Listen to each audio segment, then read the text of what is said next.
Alam niyo ba mga kasawsaw na may nakatagong napakagandang restaurant dito sa bayan ng Sariaya? At katatapos nga lang nating mag-dinner dito sa Bukid Ame Restaurant. At masasabi kong sulit na sulit ang naging experience namin dito. Kaya tara, reflex ko lang kung paano namin na-enjoy yung kanilang masasarap na pagkain, yung napaka-relaxing nilang ambience, yung mababait nilang staff, at syempre yung pinaka-dinadayo dito, yung panoramic view ng Mount Banahaw. Samahan niyo ako mga kasawsaw, explore natin yung buong lugar. Tara!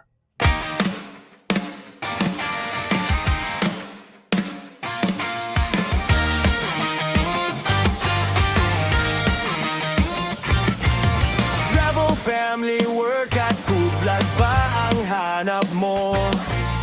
Welcome ka dito sa page na to. Funny videos at mga video ng pinagmamalaking sukang sinamak. Dito mo lang yan sa page ni Kasawsaw Vlogs mahanap. Kaya ika'y wag nang Ito na yung order natin mga kasawsaw. Ito daw yung mga best sellers nila dito sa Bukid Ame Restaurant. Una-una na daw itong grilled tuna, then pakbet, grilled chicken, then kani salad. Ay meron din tayo dito best seller din nila na Bukid Ame Roll. Ayan. So, ang hindi rin mawawala syempre, favorite ko itong halo-halo. na talaga. Natin ito na itong appetizer, itong kanilang Bukid Ame Roll. Try natin. Sarap.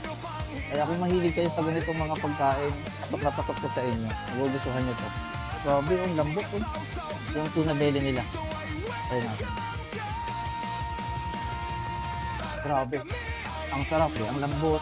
Nanunuot yung lasa. Hindi siya maalat. Saktong-sakto lang yung lasa niya. Kaya highly recommended ko itong tuna belly nila. Tama nga sila. Isa sa babalik-balikan dito sa Bukid Ame. Isa din sa favorite ko to itong pakbet. Try natin. Ang sarap din ng pakbet nila. Alam mo fresh yung gulay. Hindi siya maalat. Di ba kasi yung mga pakbet na natitikman natin usually maalat dahil nga meron siyang bagoong.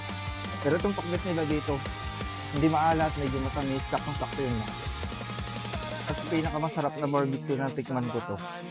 Kakaiba yung lasa niya eh. Parang may ano siya, aftertaste na hindi siya sa pangkaraniwang barbecue. Grabe, highly recommended ko itong chicken barbecue nila dito.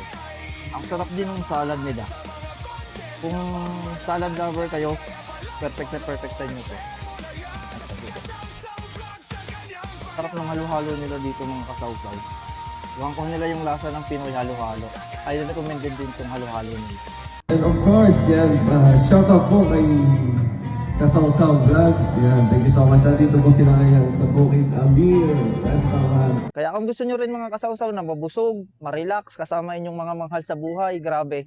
Highly recommended ko itong Bukid Ame Restaurant. Dito lang ito mga kasawsaw sa Mamalauno, Purok 6, Sariaya, Quezon. napakadali lang puntahan. Mula sa bayan ng Sariaya mga kasawsaw, malapit sa Apple Bakery, Quezon Avenue, 20 minutes drive, at mararating nyo itong kanilang restaurant.